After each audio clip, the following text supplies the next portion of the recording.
this doctrine of the void is really the basis of the whole Mahayana movement in Buddhism.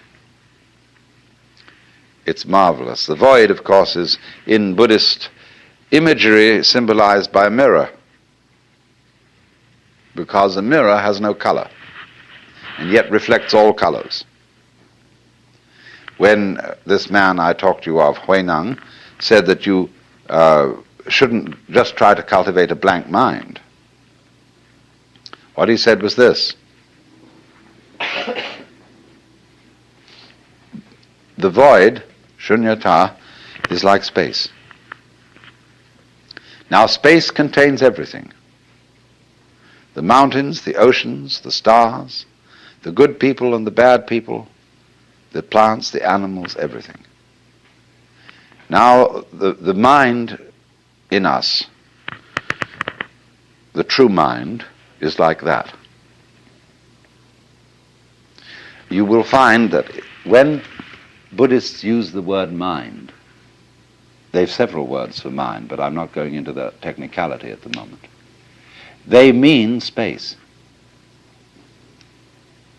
See, space is your mind. It's very difficult for us to see that because we think we're in space and look out at it. There are various kinds of space. There's visual space, distance. There is audible space, silence.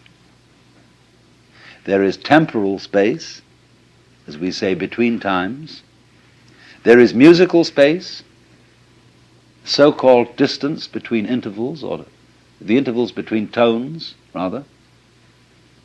It's quite a different kind of space than temporal or visual space. There's tangible space. But all these spaces, you see, are the mind. They are the dimensions of consciousness.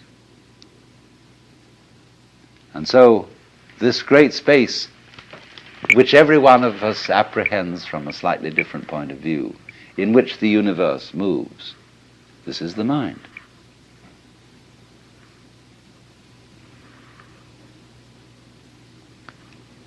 So it's represented by a mirror, because although the mirror has no color, it is for that reason able to receive all the different colors. Meister Eckhart said, in order to see color, my eye has to be free from color.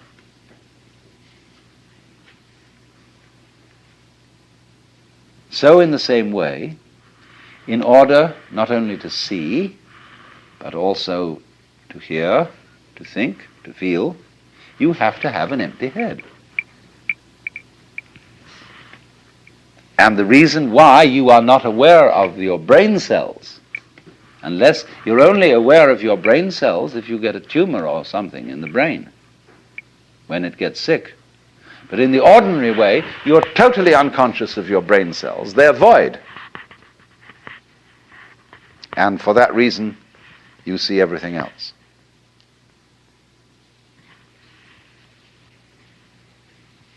So that's the central principle of the Mahayana. And it works in such a way, you see, that it releases people from the notion that Buddhism is clinging to the void. This was very important when Buddhism went into China. The Chinese really dug this, because Chinese are a very practical people.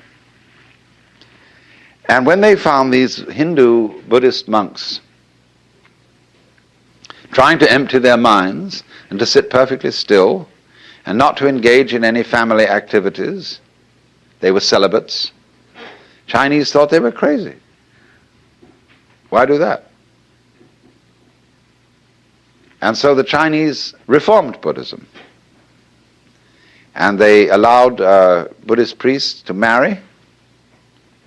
And in fact, what they especially enjoyed was a sūtra that came from India, in which a layman was a wealthy merchant called Vimalakirti, out-argued all the other disciples of Buddha. And of course, you know, if in these are these dialectic arguments that are very, very intense things. If you win the argument, everybody else has to be your disciple. So Vimalakirti, the layman, won the debate, even with Manjusri, who is the bodhisattva of supreme wisdom. They all had to see a contest to define the void. And all of them gave their definitions. Finally, Manjusri gave his. And Vimalakirti was asked then for his definition, and he said nothing. And so he won the whole argument.